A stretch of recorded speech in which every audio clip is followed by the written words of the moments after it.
Stadium, Baton Rouge, Louisiana. The invasion comes from a top-ranked rival whose leading man has taken the college football world by storm. But this is home for the Tigers, a lair that's undone many who have entered. And as the Bayou sun sets in the west, it means one thing. It's Saturday night in Death Valley. Starting to get that feeling right about now. One more time. The Home Depot SEC on CBS brings us to Tiger Stadium in Baton Rouge, and a battle between the hometown Tigers, ranked number 3, and the top-ranked and undefeated Crimson Tide of Alabama. The college football rankings came out earlier this week on Tuesday night. Here's how they looked. Alabama, then Clemson, a big winner today over Louisville. LSU in the 3 spot. Michigan won today. Georgia wrapped up the East. Notre Dame's got a date with Northwestern, and on we go. But in the SEC West, who's going to play the Dogs in the first week of December in Atlanta? If Alabama wins tonight, it'll be the Tide. If it's LSU with an upset, they've still got some work to do. Welcome, everybody. I'm Brad Nessler with Gary Danielson. Jamie Erdahl will be joining us in a couple of minutes. Partner, I'm not a big believer in games of the century, because if that was the case, we'd have only played 3 games in college football. I do believe this is the best game of the year so far, and I think you can argue that over the past decade, this is the best series in college football. And they've earned it. They've earned it with the guys on the field. In the last 10 years, the NFL draft, 142 of these guys have been drafted in the NFL. 36 of them, 1 out of every 4, have gone in the first round. That means the guys playing tonight on that field, 50 of them will be drafted in the NFL, 12 to 14 #1 picks. That's what separates this game. You know, unfortunately for LSU, one of those future #1 draft picks is not going to play in the first half, and that really puts a dent in their defense. It does. I don't know if there's a comparable guy for Alabama that could match Devin White other than Tua, their quarterback. Devin White brings everything to this football team. When you watch their defense, he's the quarterback of their defense. He gets them situated. He's the veteran. Then he comes up and he makes the tackle. In modern football, with the RPOs, your linebacker has to read the run game, at the same time be aware of the pass game. Nobody does it better than Devin White, making a play just like that. And when he rushes the passer, he's their best pass rusher for LSU. They're going to have to find a way to get to the second half without their best player. They got to find a way to get to the second quarter. Alabama's outscoring people 21-4 in the first quarter, and they just come flying out of the blocks every week. I've never seen anything like this. I mean, he's the talk of college football. He has yet to throw a pass in the 4th quarter, and he's the leading candidate to win the Heisman because of what's happening right there. He's basically humiliating teams in the first quarter and taking the crowd out of these games. He is so good. When you watch him play, you just say, how does he do that? And when you look at Alabama, because of the way he's playing and the great players around him, when you look at this Alabama football team, you begin to think Nick has had a lot of good football teams, but this might be his best one.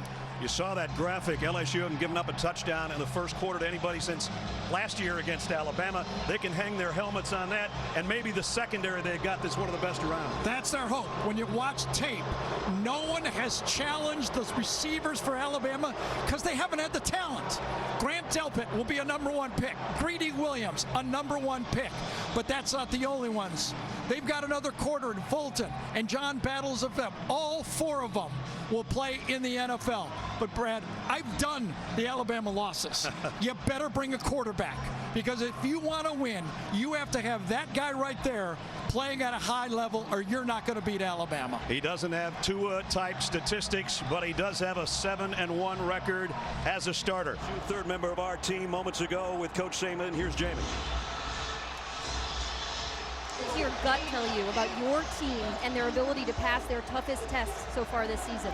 Well, I think it's a challenge to everybody on our team to make a choice, that this is an opportunity for us to make a statement about who we are, playing against a really good team as well. All right, Coach, thanks. Thank you. Well, he won when he was a coach here, Gary, and he's won even bigger since he left. Well, when you go to Alabama, season is measured successfully if you get in the playoffs and win it. Those are high standards. Coach Orgeron now with Jamie. Coach, what business does your defense need to take care of without Devin White in the first half? You know, they're going to try to run the ball on us. We're ready to go. We got some stuff to stop them. We're going to try to go deep with Tua. We're ready to go. How does your team channel what's happening in this stadium and put it between the hashes? You know, this is Louisiana. That's why you come to LSU. These guys are going to help us win the football game today. Coach, thank you. Go Tigers. The sideline is bedlam already. LSU won the toss and deferred. So Avery Atkins will tee it up. Josh Jacobs and Brian Robinson wait on the other end, and here we go.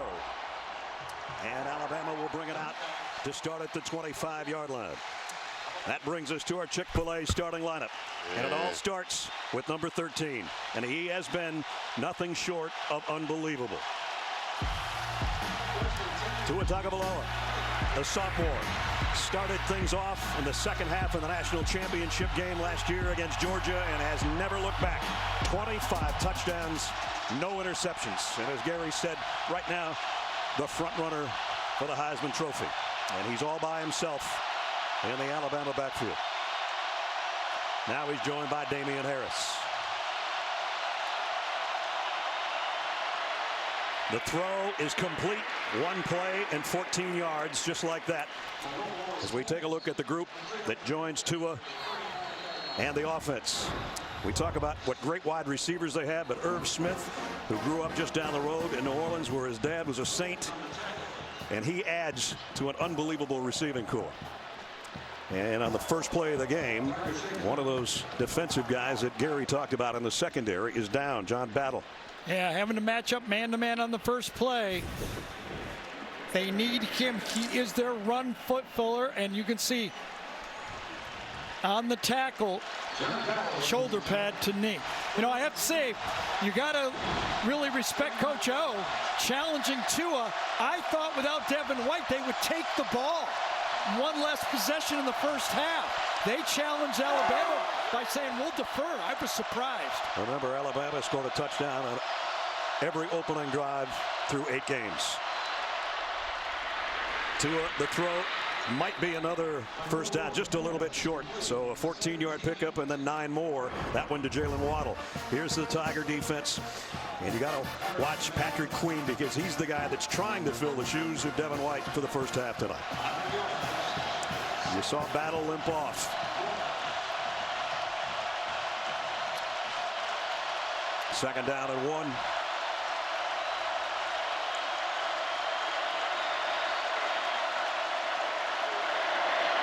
Damian Harris, first down and then some. Still going. And he's into LSU territory near the 46. You get mesmerized by how good Tua is and the stats he's throwing up there. But he's playing with some great football players. Both offensive tackles could be playing in the NFL right now. Damian Harrison could be playing in the NFL right now. Their 3 receivers are excellent at getting open. They all are going to play in the NFL. He's got talent all around him.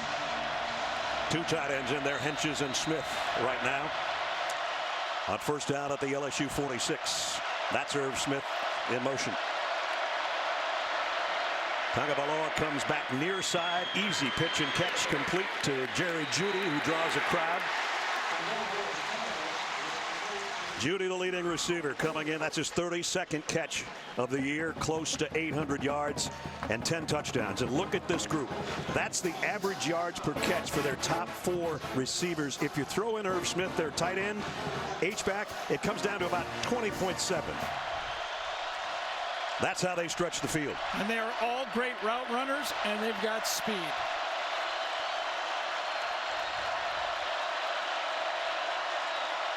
Second down and 5. And here's a little toss.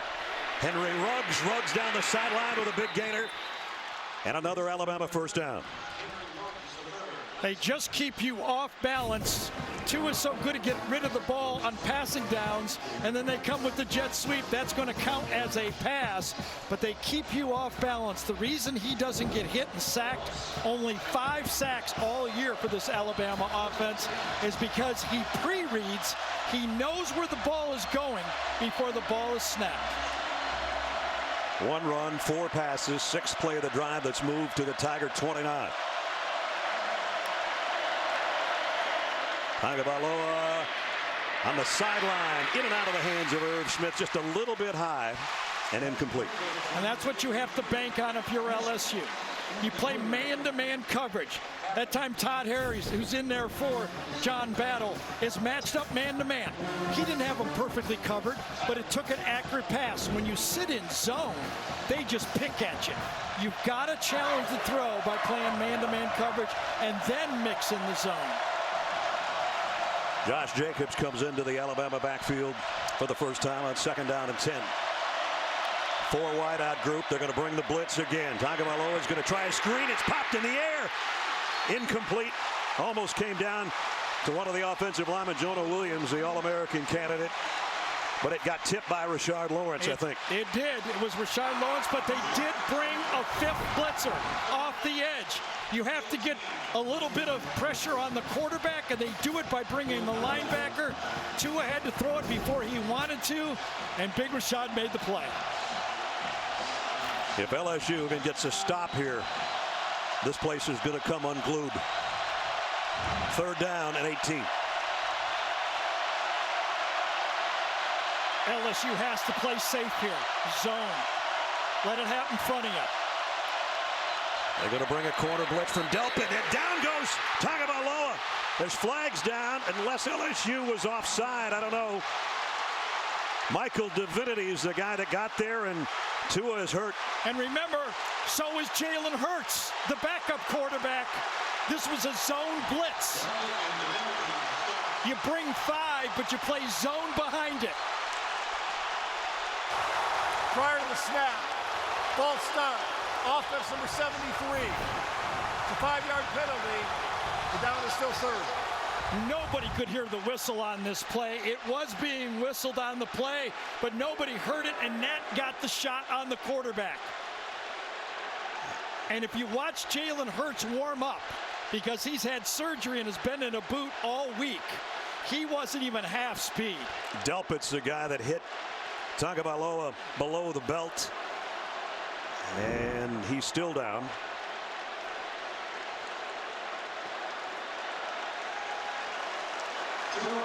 I think he's going to be all right, and I think most of you that ever played football knows what just happened. Here's Jalen Hurts with Dan Enos before the game. That's not 50%. Right? No, it's not. We talked to Nick Saban yesterday and said, what about Jalen? He said he'll play in an emergency. Well, Mac Jones is going to come in at least for a snap until Tua can get his breath over there on the sideline. But what the redshirt freshman out of Jacksonville is facing is 3rd down and a mile. Yeah, he's facing 3rd down and a screen pass or draw is what he's facing. Alabama had 1st and 10 at the 14. Right now they're lined up at the 27 of the Tigers. And a little option pitch to Damian Harris. Broke 1 tackle, but not the rest. Rashard Lawrence and company are there. And it looks like the string of scores in every game is going to dissipate right here for Alabama.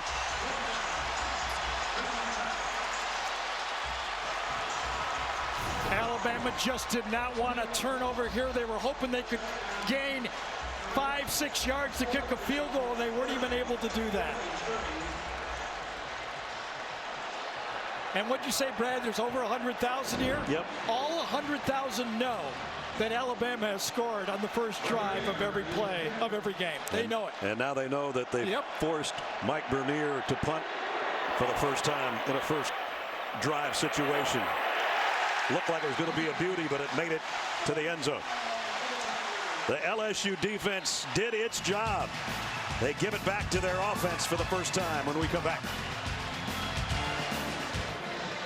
Chick-fil-A starting lineups for LSU. And it starts with number 9. I mentioned 7-1 as a starter for Joe Burrow.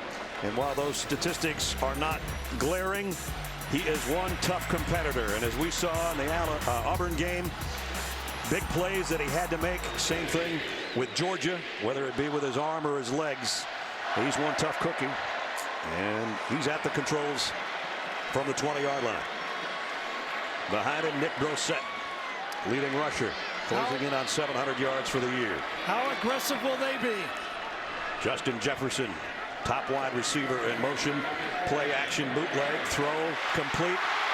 Morrow, the tight end, And he's got it out across the 25 to the 26. Here's the rest of the LSU group. Joining him, I just mentioned Justin Jefferson. He's their top receiver. And both Steve Emsinger and Coach Orgeron said our wide receivers have to make some big plays in the game, and he's the guy that usually does it. And they've been dropping a few balls, and that's been the theme for 2 weeks. We got to make the plays that present us. If we make the easy catches, the normal catches, we'll worry about the acrobatic catches at the end later. 2nd down and 3 after a pickup of 7. A bunch of receivers on that left side, but they come back the other way to Brissett. He's got a 1st down. Nice pitch and catch. Savion Smith made the tackle for Alabama. Their defense is a good one, and it's getting better every week. When you look at the last 4 years, the LSU quarterbacks, there were 3 of them, have a combined 39% completion against this Alabama defense. So far, Burrow 2 for 2.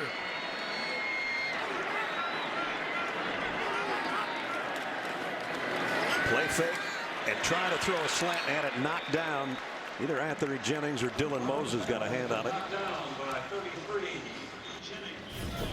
I think it was Jennings. I think you're right.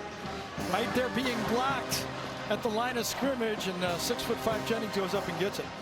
Defense for Alabama. One of the better ones in the country again, even though they're not as notorious as maybe years past. Isaiah Buggs from Ruston, Louisiana, the senior, leads the team in sacks with 8.5. Brissett, wow. Looked like Mack Wilson was shot out of a cannon. He was the first guy that made contact.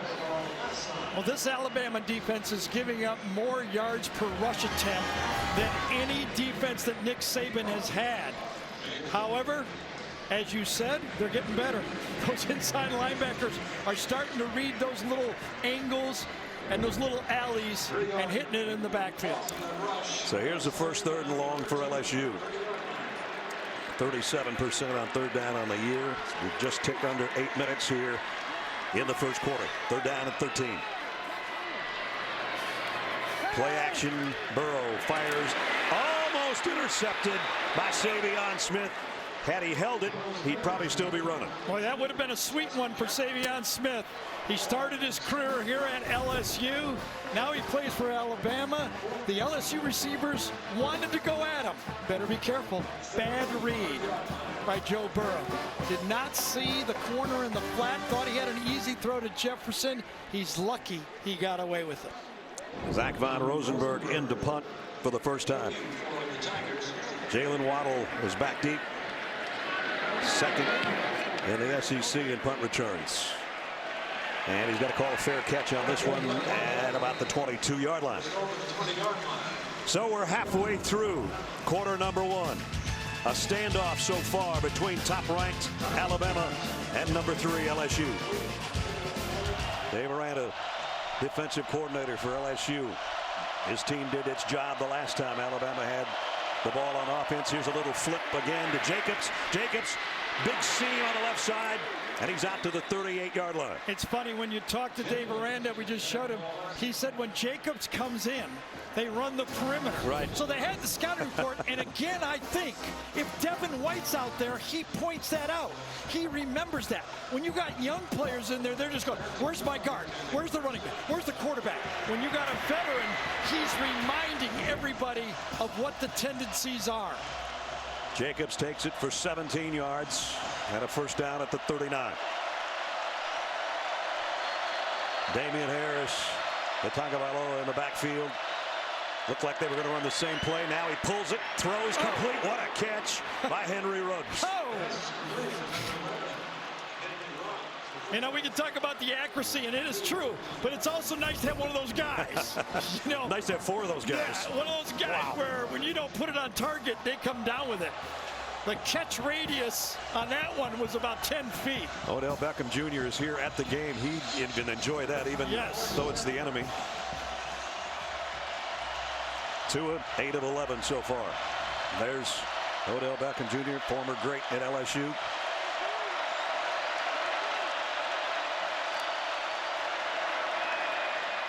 The give, Najee Harris into the secondary, still rolling with Tigers wrapped all over it. inside the 20. One of the changes Alabama has gotten better. Deonte Brown has come in at left guard. Run behind Deonte Brown has been a good game plan for Alabama. Follow big number 65. He has been on fire in his run blocking. How ironic that the biggest play so far is not through the air. It's that 28-yard pickup on the ground by Harris. Alabama back in the red zone. First down at the 19. Play fake, throw, complete, short game. And that's Waddle.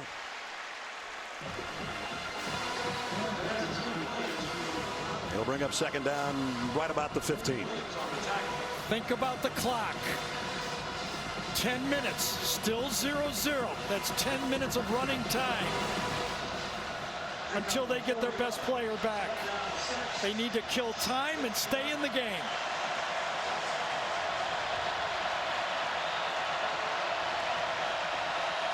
Second and 6 at the 15. Najee switches sides. He had the big play to get them where they are. They fake it to him and come up throwing. Touchdown, Alabama. Henry Ruggs. The All-American Greedy Williams has not been beat on a touchdown all year until now. There's Greedy matched up man to man. Beaten at the line of scrimmage. He's also perfect throw. a touchdown. Bullivus in for the point after. The snap was bad. The kick way low and no good. I don't know if it was the snap or the hold by Jones, but it was not a good operation for the battery of that extra point. And remember, Tua is usually the holder. Because of his knee, that's why he's not in there. And it's bobbled and has no chance. So good news on back-to-back plays for LSU, but it's still Alabama in front.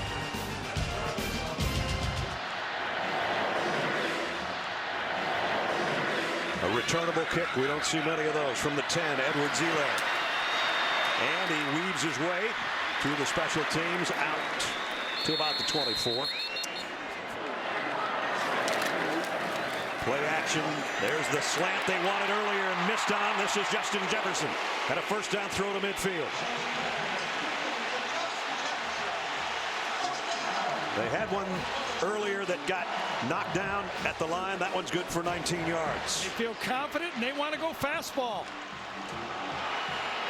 Play action. Burrow. Deep left sideline. Jefferson knocked down. Patrick Surtain, the freshman, got a hand on it.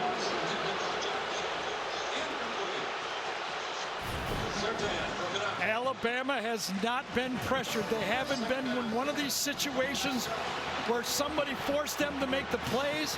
But I'm telling you, I've watched Alabama play for 12 years. They're the clutchest football team I've seen in the last 12 years. Burrow trying to throw it out to Edwards-Helaire. Puts his foot in the ground. Got inside the 45. And, man, it's taken 3 or 4 Alabama players to get him down. LSU has survived the first quarter. Alabama's average, they've led 21-4. Still a football game. End of one. It's only 6-0 in this quarter. We'll return to Baton Rouge after this message and a word from your local station. We start the second quarter at Tiger Stadium with the hometown Tigers with a third down and a long 2. Alabama thought about a blitz. The give to Brissett, and he lost yardage. And I don't think they got enough where Coach O is going to want to go for this. I think they were wanting to pick up a yard and a half, and then like they did against Georgia, what was it, 4 times now? Yeah. 4 times they went for it, but they didn't gain enough. You know, Bugs eats up the block and allows Moses to come in and make the play. Yeah, it's still too more long. than 2. Yeah, Yep. too long. So that's Josh Grodin that will punt. That's Jalen Waddle back at his own 10-yard line. Trying to hit this one down inside the 10. Makes it to the end zone, though. And so they'll bring it out to Alabama offensively again. But as we're early in the second quarter, Gary, we talked about, can you get to halftime and get your best player back? So far, they've survived. Alabama's had 3 possessions, 1 touchdown, 2 punts. Yeah, but it feels like if I was the LSU, where am I going to get the points? Yeah. That's the one thing about LSU. I got to get Devin White back, but he plays defense. You know, that's what if I'm LSU, is like, how much can we really hold down this Alabama offense? Because I say if you could hold it to 1 touchdown a quarter, that's great defense. I don't know where LSU is going to get the points. So this is the 4th possession. And that's Damian Harris. The senior goes out across the 25 to the 26. Of course, Alabama rotates their backs. It's Damian Harris. Najee Harris already had a 28-yard pickup. Josh Jacobs had that little toss on the end around that also produced a big gain. So they've got a stable of backs to work with. Damian got 6, 2nd down and 4. Blitz coming from the secondary. Taigavaloa has time, now scrambles, and he's going to run. Will he slide or will he head to the sideline? They don't need him taking any hits. He's out of bounds with a 1st down. And Christian Fulton got one on him right at the end. Nobody to throw to. Not a great pass rush. Again, bringing an extra linebacker, but picked up nicely by Deontay Brown, number 65, the left guard. Nowhere to go, but Fulton gets a shot on him. And remember, no backup quarterback with any experience.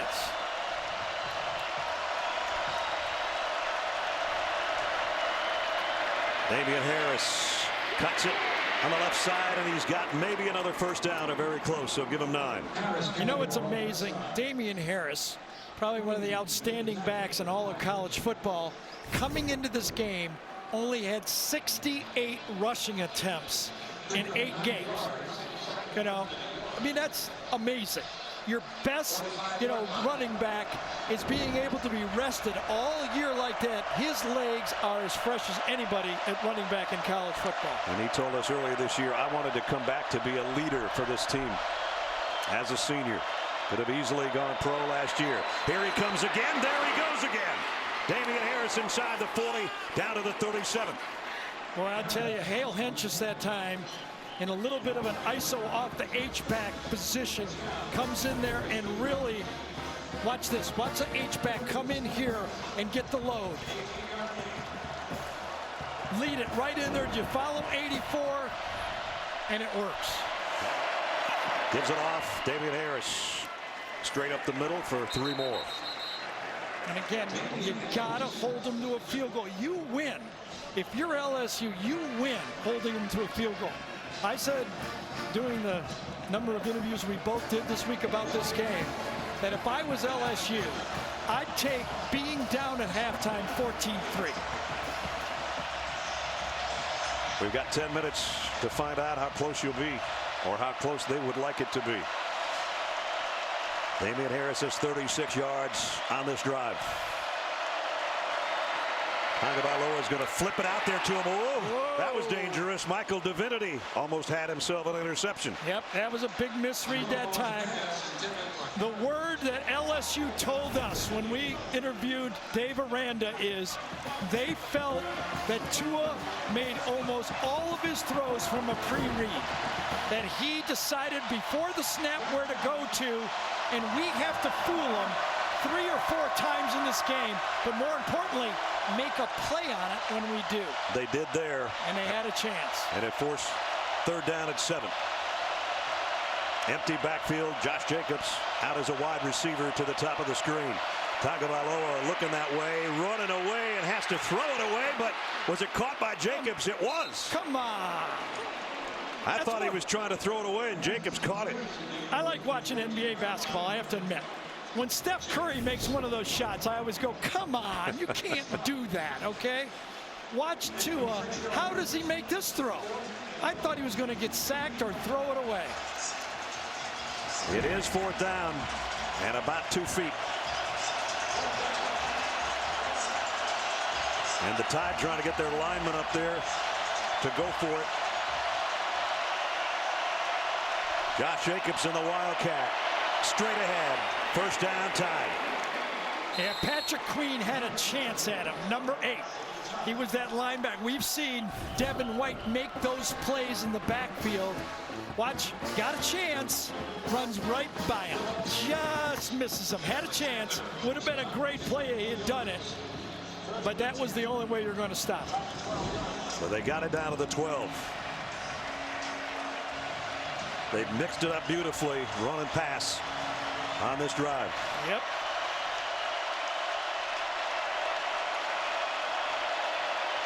They give it to Waddle on the little flip with a stiff arm. He goes down around the 9. Todd Harris made the tackle. Well, you can see that is the wrinkle that LSU is seeing, that Alabama's basically saved for this game. I mean, they haven't had to run these plays. They've been winning by so much. Right. This is the little wrinkle with the speed at receiver with Waddle and Ruggs and Judy, the speed they have. That's what they added to this game plan tonight. The Tide's got it at the Tiger 9. They can get a first down around the 2. 2nd and 7. 8 minutes remaining first half. Blitz coming. Josh Jacobs runs right past it. Gets to the 5. That's great running. Great vision. Josh Jacobs has earned his carries. Not a highly recruited player. You know, we talk about all the 5 stars that Alabama gets. Josh Jacobs was not.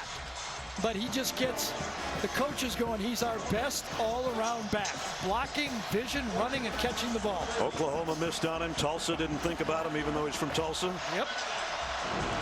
Got it inside the 5, where it's 3rd and 3. Be a huge win for LSU. A long drive, eat the clock, and hold them to a field goal. Can they? Damian Harris with Tua in the backfield. Gonna throw for it. Scrambles to buy himself some time. Here comes the heat. He just heaves it out of the end zone. They got their stop. They did. And it ate up a bonus. So they hold them to 4 less points. And the bonus is they took 7 minutes out of the clock. Matchup. Stay with them. Tua's a scrambler. Do not look at the quarterback. Stay with your man. That's your assignment.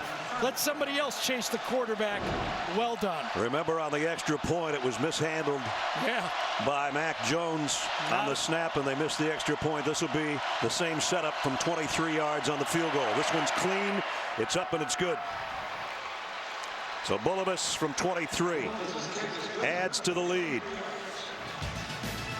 But still, top-ranked Alabama only leading 9-0.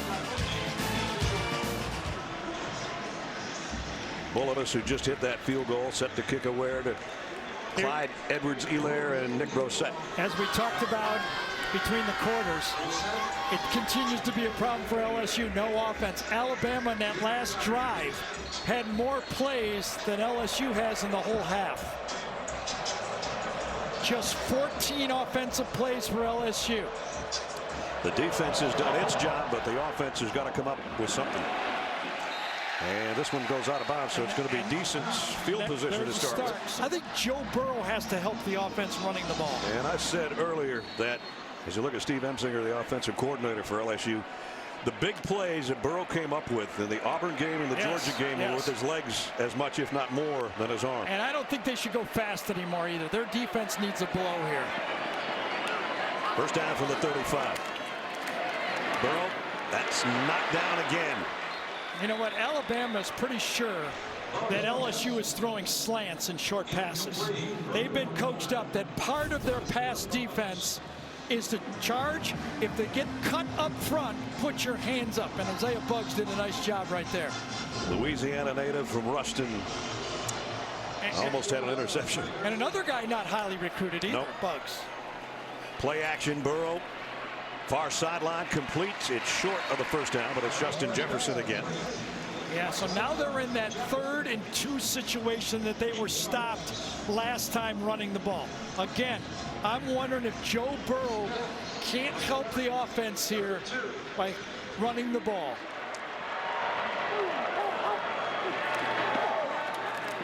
Burrow running for his life. Throws it in the vicinity of Morrow. Boy, I'll tell you, Christian Miller has gotten healthy now. And him being healthy, he's become a weapon for this football team.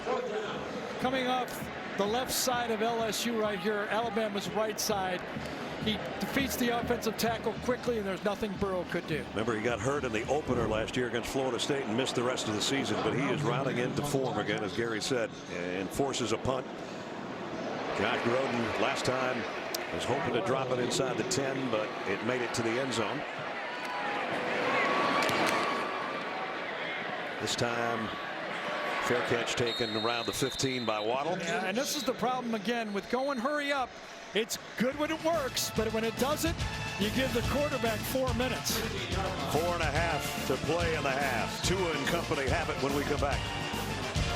But I cannot emphasize enough the suspension of Devin White, what it's meant for this LSU team. For 2 weeks, they had to get 2 guys ready for that position and split those practice snaps. And even with some of those misses, Patrick's already got a career-high 6 tackles in the half. Here's Najee Harris, who blasted one for 28 earlier in the game, and he's got 12 more there. And don't think that Dave Aranda and Coach O doesn't know that they're having trouble scoring.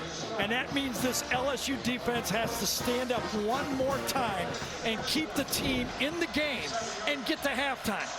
A touchdown here would be devastating. They just don't know if they can score that many points. I think Coach O has looked at that clock more than he's looked at the field so far. Yes. Taigavaloa too far in front of Judy, incomplete. Fulton was out there covering. Well, you sure can see by playing man-to-man and forcing the ball out of Tua's hand just a little bit earlier than he wants, that his accuracy's gone down like all of us do. You know, I mean, I always ask, watch what do you do to stop Tom Brady? And whatever it is always ends up like, you better get to him, because if you don't, he's going to eat you up. There's the numbers for Tua so far. It looks human-like, doesn't it? It does.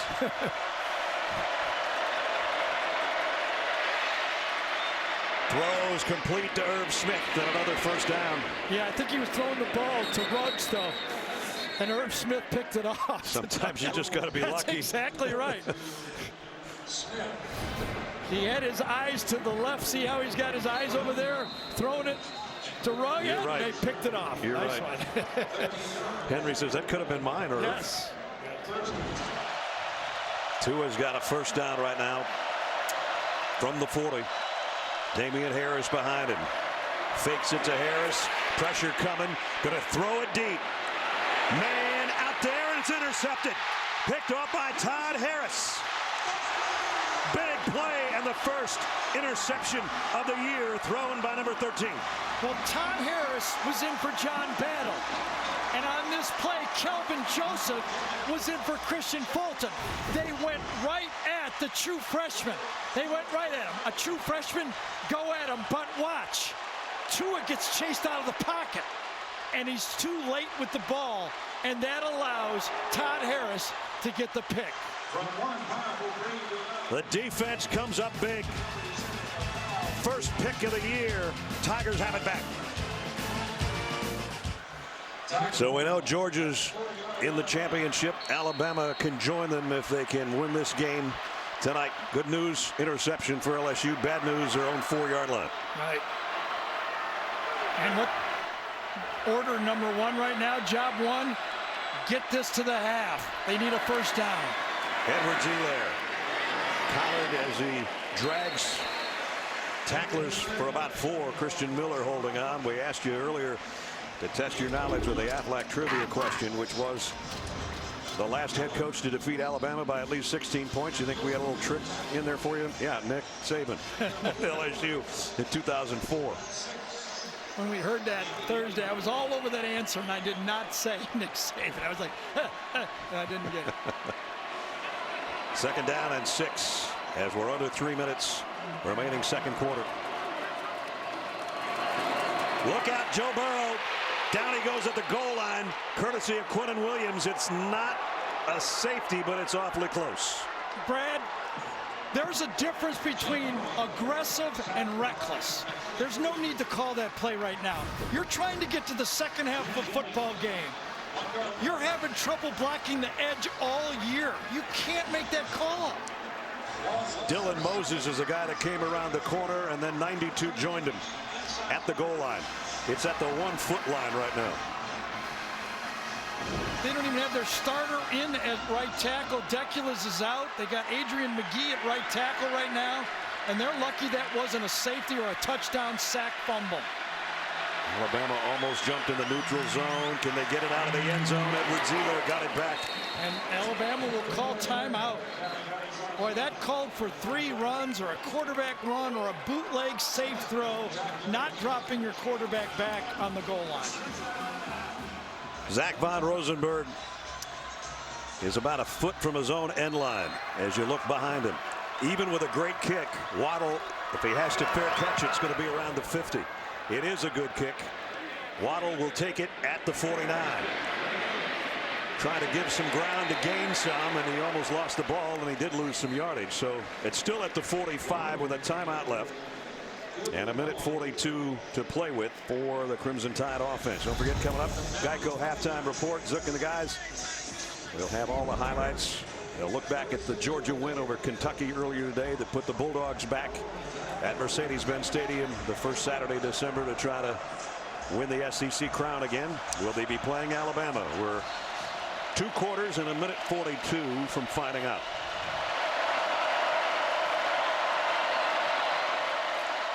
Taigavaloa steps up, fires to the end zone. Got it! Irv Smith for the touchdown.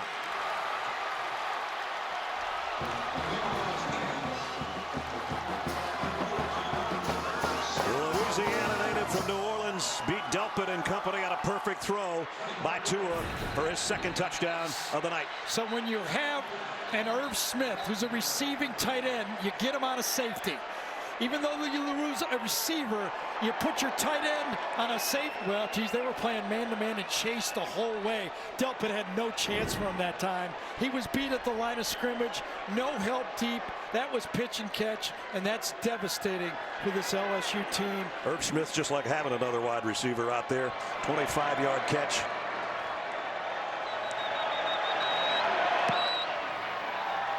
Thought there was a whistle before the extra point, but I guess not. It's up and good.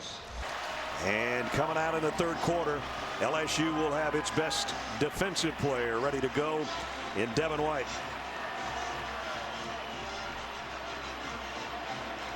Jamie's with Nick Saban.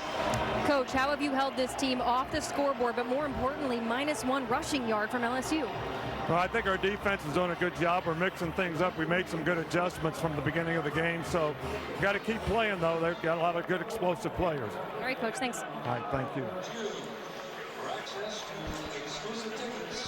Halftime.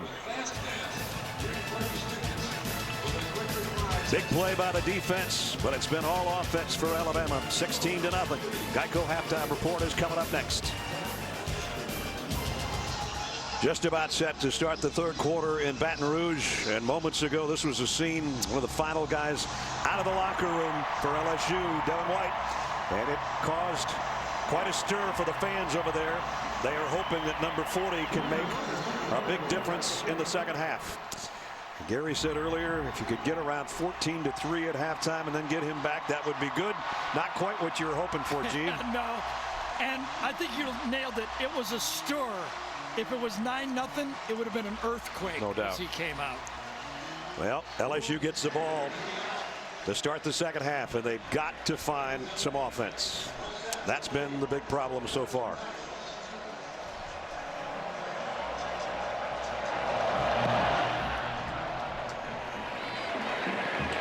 Kick will be down in the end zone. Bring it out to the 25. And we bring you back to the booth. Brad and Gary. Jamie's down on the sideline. I don't know where they're going to find it, but they got to find something. -1 yard rushing is not going to cut it for LSU. Yeah, this Alabama team's too good. They're too good on offense. And the story has been just like the 216 game here 2 years ago. No offense. It's 192 yards total in 6 quarters that LSU. And you know what? It's not good enough quarterback play. If you're going to beat Alabama, you've got to bring excellent quarterback play. I think back to that upset South Carolina when they beat them. Stephen Garcia went 9 for 9 in the first half. That's what set them up. They're not getting that type of quarterback play, and they have it in the last 5 games. Nick Brosette got about 3 on the carry. Let's check in with Jamie. Ed Orgeron said LSU needs that spark coming out of the tunnel in the second half. But where do you find it on offense? He said set the edge, not only to find rush yards, which they finished with -1 in the first half, but to buy Joe Burrow more time in terms of that quarterbacking. Devin White, he needs him to be more of a spark, not just emotionally, but heck, stop the run up the middle against Alabama. And Jamie, no time for Joe Burrow on that one as Quinnen Williams has his 2nd sack of the night. And it's a loss of 5, and all of a sudden you find yourself 3rd down and 14 or 15 to open the 3rd quarter. Jonah Williams, the left tackle, All-American left tackle for Alabama, said about Quinnen Williams, he's like trying to block a 300-pound bar of soap. You can't get your hands on him. He said, you know, it almost feels good watching the other guys and the other teams not block him because we can't block him either. Exactly. If he's not on his way to All-American status, I haven't seen one. Burrow on 3rd and long. Got it to Jefferson, but he's not going to get anywhere near the 1st down marker. Mac Wilson, Surtain and company are there, and so it's a 3 and out, not what LSU was hoping for. No, negative plays will kill you against Alabama because they'll set in their matchup zone. And when Alabama plays their matchup zone, they don't just sit and cover grass. They go up and cover a player in their zone. Very well schooled on their matchup zone. Nick Saban's been doing it ever since he was at Michigan State. Same defense, and it still works today. Von Rosenberg has got a punt on the 3 and out, and they come after it. Almost got to it. He got the kick away somehow. Waddle, fair catch around the 28-yard line. With a little over 8 minutes remaining in the 3rd quarter. So far, still all Alabama, 16-0 tied. College football playoff rankings came out Tuesday night. Everybody holds their breath to see what the committee thinks. They thought that Alabama is #1. They're showing it right now. LSU #3. Gary's got his own playoff. Oh, sure. We got a little tradition here. We can tell everybody to stay at home because there's a few teams that control their own destiny. They don't need a committee. Uh-oh. We got to get rid of one right there. This was going into the day, yeah. Going into the day, Kentucky's gone. Everybody else is still in it. I think Michigan controls their own destiny. If they win out, I believe they're going to get there with 1 loss.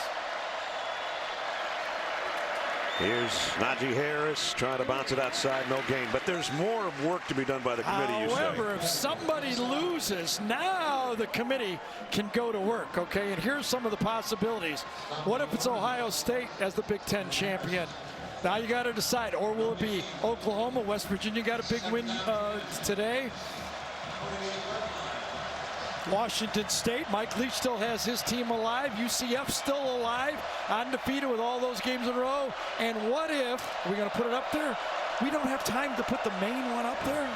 We'll go back to it, don't worry. Got to get the hate going here. Yeah, I know. Taigavaloa, they're going to get to him. Down he goes. Finally.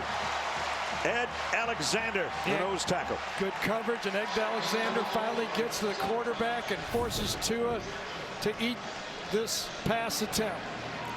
Comes up in the pocket, and Alexander comes around and makes the stop. 3rd and long, still a football game.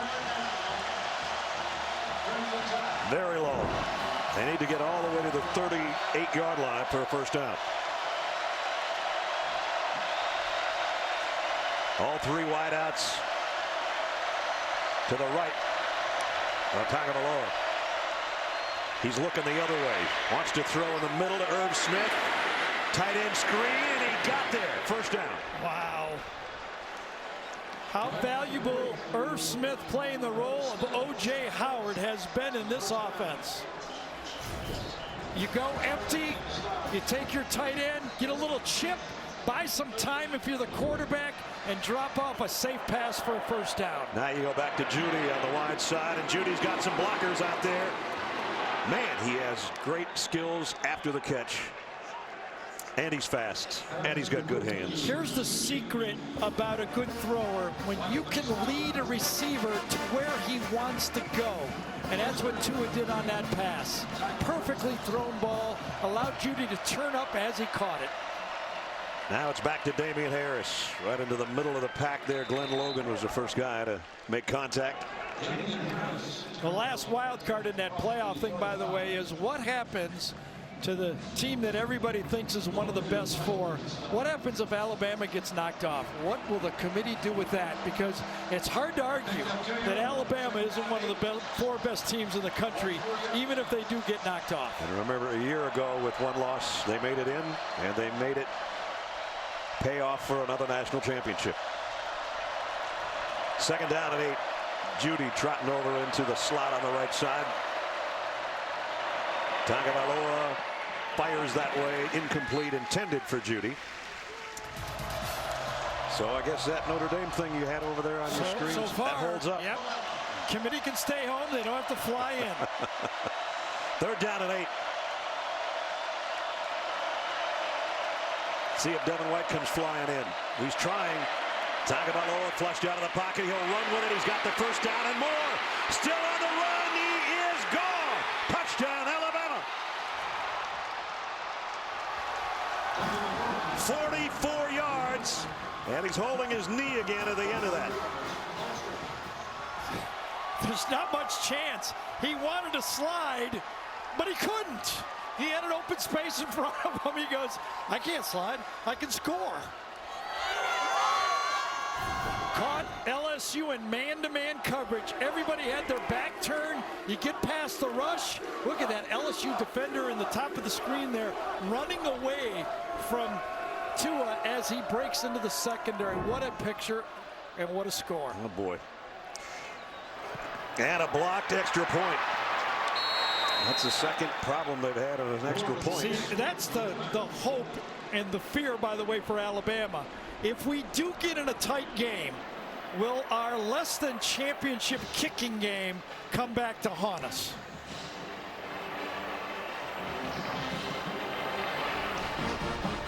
Tua Taigavaloa, a career-long 44-yard touchdown, but heading into the tent during our timeout. And I'm not sure if it's just a long run or if it was a celebration at the end. He seems okay till now. Oh, just kind of gave out right there, didn't it? Right at the end. Right when he was trying to turn around. And I'll tell you, they got to stop jumping and doing that chest bump. When you got a bad knee, you don't want to be landing on that right leg like that. So we'll see. Jamie will try to bring us any info she can, but it was another touchdown at a 22-0 lead for Alabama. Edwards-Helaire on the return. He's got something working on a kickoff return. Still on his feet. Edwards-Helaire trying to give LSU a spark on the special teams.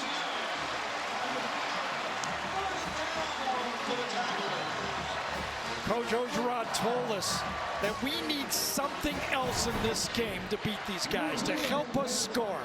We need, a pick six, a fumble for a touchdown, or a return for a touchdown. 57-yarder. That was close. That was close. And you see Tua's back on the bike out of the tent. Meanwhile, LSU at the 40 of Alabama. You know who his top receiver is. It's been Jefferson all night. It's been Jefferson all year, for that matter. Wanted to throw here, not going to get it away. Down he goes. We might have a holding call on top of it. Miller came around and then Buggs cleaned up. I thought it was a face mask too, Brad. Was there a hold before? Because I thought I saw personal foul, face mask, 99 defense. 15-yard penalty from the previous spot. Automatic first down. Right at the end of the play.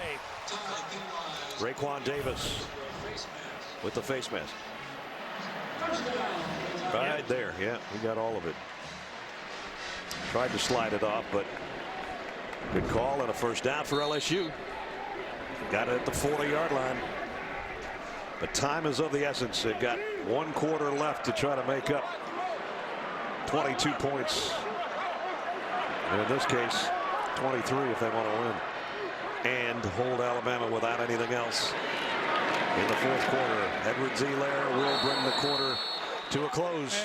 And think about it. This LSU team, even though, that Alabama has this score 22, they've been averaging 54. It's not awful defense. It's just their offense is not put enough. End of 3 on the road. Top-ranked Alabama pitching a shutout at 22-0. We'll return to Baton Rouge after this message and a word from your local station. Second down and 10 to start the fourth quarter for LSU at the tied 40. Joe Burrow again flushed out of the pocket. Quinton Williams giving chase initially, and then he's run out of bounds. Very little gain on the play.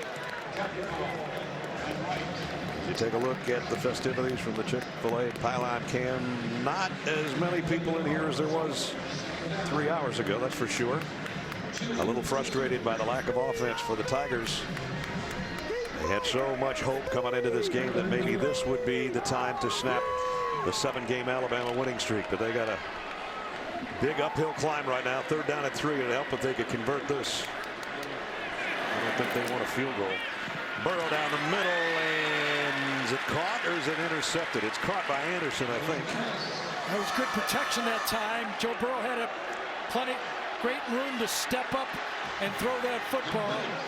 And D. Anderson made the grab, and I didn't know who had it either, to tell you the truth. They were fighting for it all the way down, and number 11 came up with it. Yeah, Xavier McKinney was all over that throw, and he got it. Brissett trying to go wide, going down instead. Lost a yard. It's amazing to watch this Alabama defense do their job. You know, if they've got outside contained, they stay outside. This time it was Shaheem Carter staying outside of his blocker, and when he saw the ball break outside, he ate it up. Yeah, that's the face when you haven't scored 10 points in the last 3 games against these guys. At the 12-minute mark, 2nd down and 10. Brissett empties the backfield. Burrow in trouble again, throws out in the flat to Brissett. And he made something out of nothing there. Carter again knocked him out of bounds along with Dylan Moses. This Alabama secondary is on their game. They motion out. Alabama checks down. They talk to each other. They get their new players that they have to cover. You know, if one guy goes in motion, corner's got him, then the linebacker and the safety take the next 2. They are all over their assignments in the secondary here. And now Joe Burrow's looking out there and he's going, good, number 92 is not on the field. Yeah. Maybe I can make a play here. 3rd and 10. Play action. Doesn't matter. The rest of the guys are chasing him. He's just got to keep it. And then he got tossed out of bounds. Might have lost a yard, actually. That time it was Isaiah Buggs, number 49, that does the spin move inside to get in the face. I think he's right here. Not quite sure. Watch the spin. Yep. Yeah, spins inside, forces Burrow out of the pocket. And with a 22-point game right here, you got to take a field goal. I guess if they were closer, that might be a different story. I don't know either, to tell you the truth. Cole Tracy, who's been brilliant this year, is 21 out of 23. He has hit 89 career field goals if you take him back to Assumption College Division II, where he hit 68. Oh, no. Not good on that one. Yeah. I mean, I was trying to add it up like 8, 8, and 3. That doesn't help you. And then when you miss it, that really doesn't help you. You got it.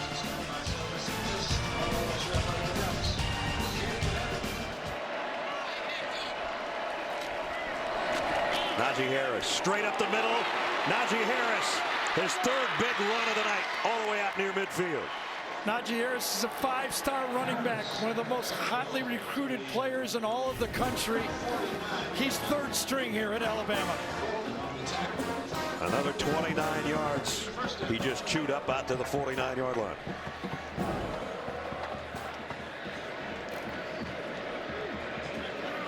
.229 yards on the ground for Alabama, and a half yard a carry for LSU.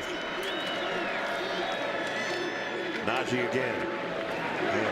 Puts his shoulders into it, goes for about 6 more, takes 3 tacklers with him. And right now, Alabama's just working on their 4-minute offense in case they need it later in the year. Just say, let's see if we can run the ball, take about 6 minutes off the clock here in case we get into a football game. Georgia, Auburn, you know, they still got Mississippi State we'll be at next week. Good, solid defense there, but again, the same problem with Mississippi State will have against these guys. Can they score enough points?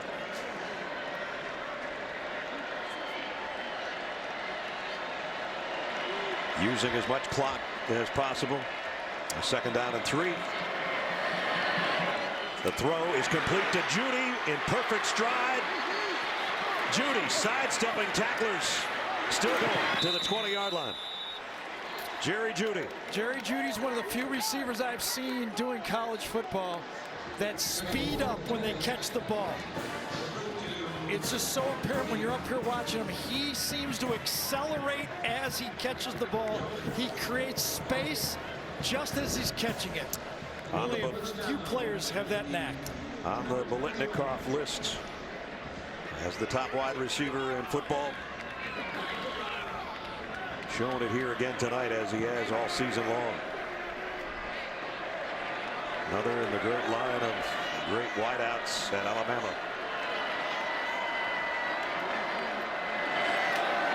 Najee Harris took Devin White for a ride for the last 4 of those yards. Yeah, I'll tell you who's having a good football game again. Hale Henches, number 84, coming around. This player's worked all day here. Watch 84, follow number 65, Deontay Brown, and Henches. That play has been devastating running the football. Najee Harris a little banged up on that last play, and they've only got 3 other good ones they can put in there. They're okay. The night he's had, they don't want to see it end that way. You know, Damian Harris is very close to 100 yards here. Let's see if they feed him the ball and try to get his 100-yard football game here. He's right behind Tua. He gives it off to him. Cut back to the line of scrimmage and maybe eked out a half yard. Ed Alexander made the stop. We're down to 7:40. An amazing record that Nick Saban has produced here since 2008, when he really built this team into a potential national champion. There's only been 3 games that Alabama's played when the game did not have national championship significance. Yeah. That was in 2010 when they lost to LSU. They came into that game in 2010 still alive for the national championship, but only the 3 games after the loss here were the games not involved when they were playing to get into it. He's 7 minutes away from going 10-4 against LSU and 8 straight over the Tigers. And it's 1st and goal. Inside the 10. Alexander on the stop. Gary said they go back home to Tuscaloosa next week. Gary and Jamie and I and the crew will be there.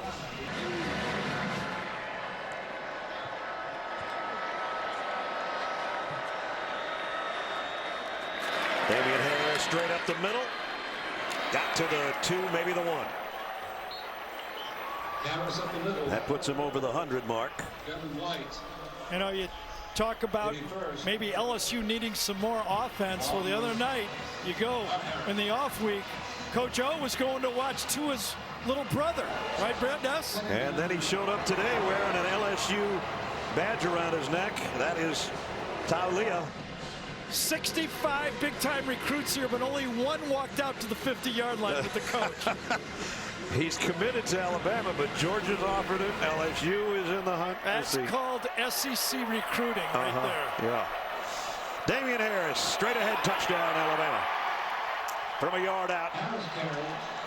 And he's basically saying, that's it, guys. Bye-bye. You're going to be 7-2. We're going to be 9-0. And barring a huge upset, you know, Alabama here now, they're going to get into the national championship, the SEC championship game undefeated and maybe just playing for seeding in that game against Georgia. I'm sure some of the Bulldogs who won the East today have made their way back from Lexington. They're watching this and saying, well, we knew who we're playing. You know, for the 2nd straight year, prior to kickoff of this game last year, Georgia clinched it. Same thing this year. It's supposed to come a little bit later. Taking away the drama. 29-0 Alabama, 5:42 away from knowing they've got a date with the Dogs in Atlanta. It wasn't a good look for Najee Harris going into the locker room. They took that shoe off immediately. He was writhing in pain, grabbing his helmet. Obviously is not going to return, but something to watch out for the future of the Bama backfield. It digs into the depth, that's for sure. That's for sure. Meanwhile, it was Damian Harris who capped off that 79-yard drive in 7 plays a few minutes ago. Took about 4.5 minutes off the clock, and with it, Damian went over the 100-yard mark and got the 1-yard touchdown. And that's where we are, 29-0. 8-9 yard line, and they had that sack on the goal line. Yep. That allowed Alabama to get the ball one more time, and they put a touchdown on the board. Joe Burrow in trouble again. Threw it late to Edwards-Helaire. And they got something positive out of it. Flags down. Edwards-Helaire heading to the near sideline. He's got a convoy in front of him. I think it's all coming back, but what a great individual play by number 22. They needed some of that a long time ago. Yeah, there were. I saw one peel back block, but I don't know if they called it. This started with almost a sack, and was it a left-handed throw? Offside, defense, that penalty's declined. Play results in the first down. Alabama. Yep. Dylan Moses, I think, was offside. So nice play by Edwards-Helaire. And Bugs had him wrapped up, and Joe Burrow got the ball away, and then Helaire just put on a highlight run right there. He did 30 yards worth of it. To the 45.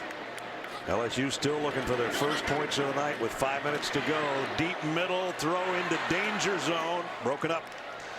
Triple coverage almost down there. Stephon Sullivan was the intended receiver. Yeah, and Mac Wilson came in and just did Joe Burrow threw that ball. Did it the right way. You know, you got to come in, you got to come under control, and you can't hit the quarterback in the face. They're just not going to let you do that.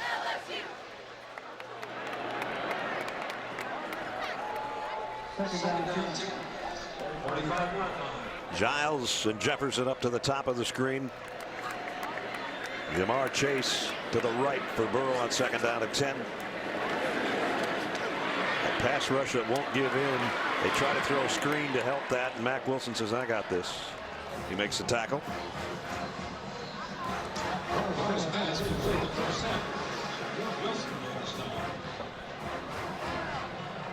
Wilson's got his man. Again, one of the great things that Alabama does in their matchup zone is they don't just stand there and guard grass. They stand there, they got their zone, and then they take the man in that zone. Thought Alabama jumped offside, but the throw's complete, and it should be a first down with forward progress to Terrence Marshall. I thought somebody jumped into the neutral zone for Alabama. Let's see.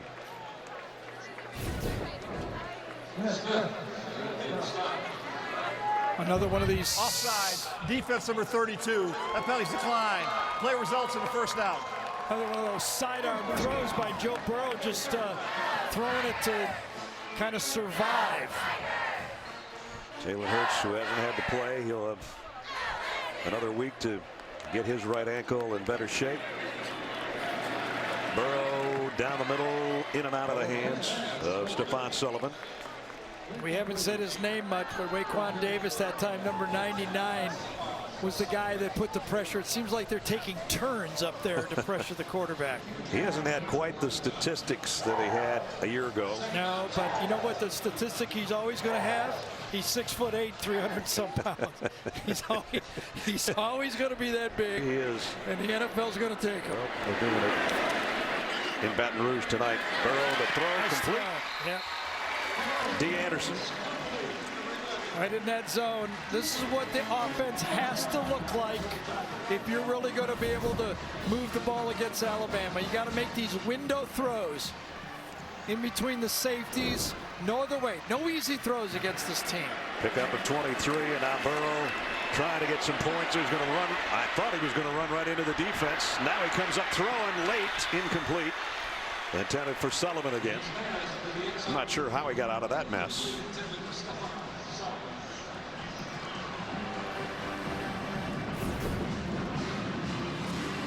LSU trying to avoid another shutout.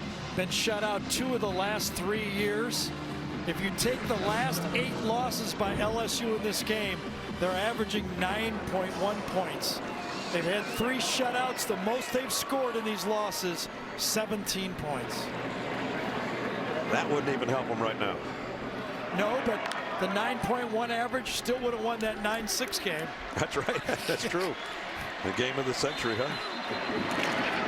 Burrow hit from behind, overthrew Leonard Fournette out in the flat. think it was Christian Miller that came around the corner that time. It's pick a guy in red. It's going to be a different one each time. Yeah. It's like, you know, on offense, how they spread the ball around to the receivers. They spread the hits on the quarterback. Yeah. So 3rd down and goal.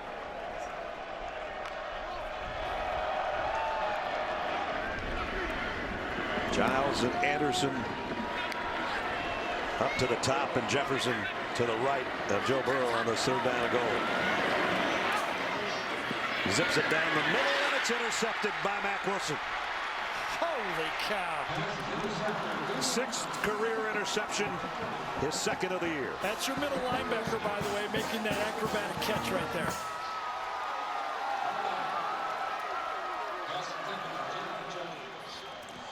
And that will probably be the final attempt that LSU will get to get it in the end zone. Mack Wilson was lined up in that linebacker spot and dropped right from it. Watch him get his depth, go up, and make a beauty. And you want to know what it looks like from the Chick-fil-A pylon cam? Just as pretty. Middle linebacker looking like a DB. Well, with the interception by Mack Wilson, he's got the championship belt. They'll play for the SEC championship. We know that now.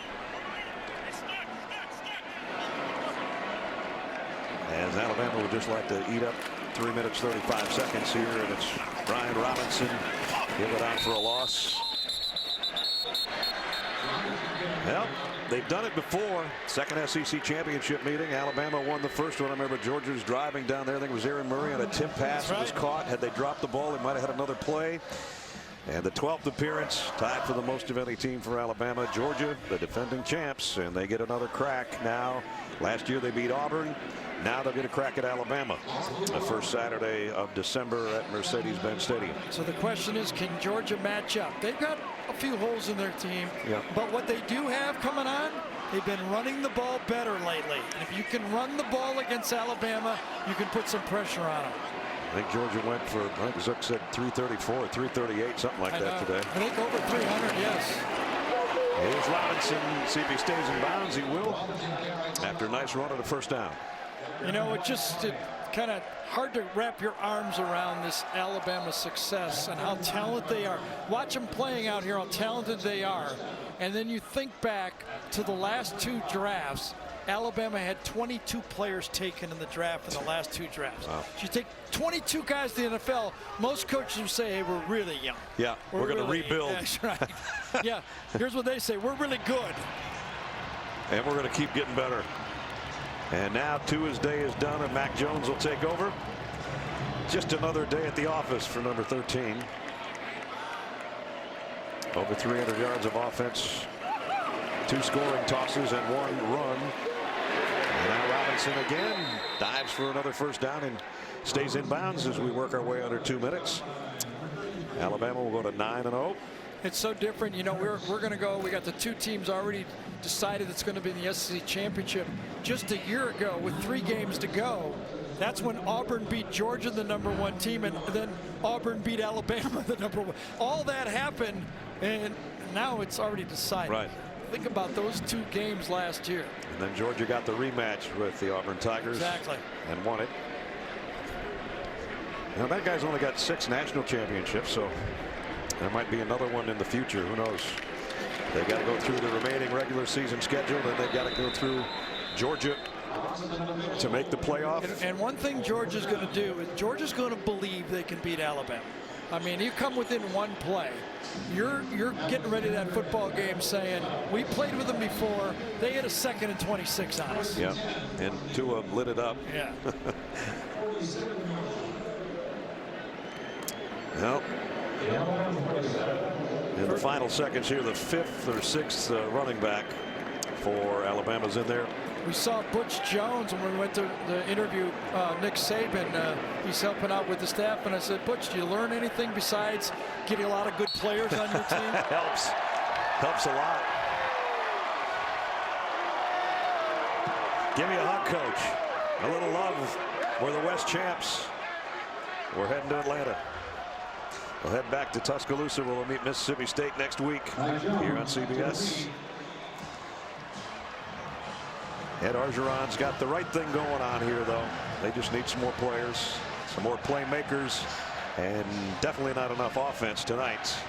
That was going to be their worry. We knew that coming in. Could they score enough points to outscore Alabama, or could they somehow come up with some turnovers and big special teams plays and that type of thing to stay in it? Winning coaches with Jamie.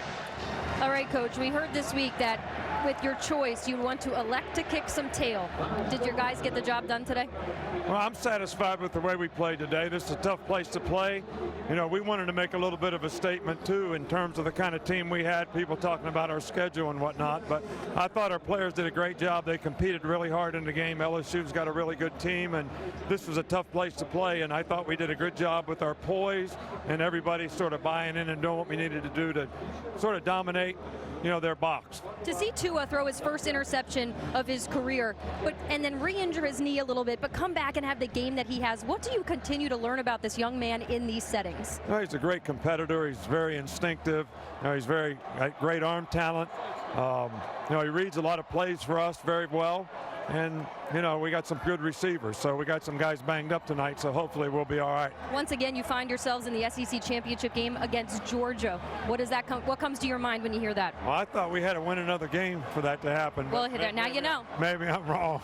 But I'm worried about Mississippi State next week and seeing if our players can play with consistency, and they got to do it all again. Coach, thanks. All right, thank you.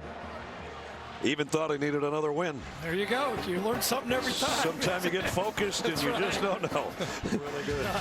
That's going to do it for Gary Danielson, Jamie Erdahl, Brad Nessler saying so long from Baton Rouge. Final score: Alabama still #1 and undefeated, 29-0 over the Tigers of LSU here in Baton Rouge. So long from the Bayou.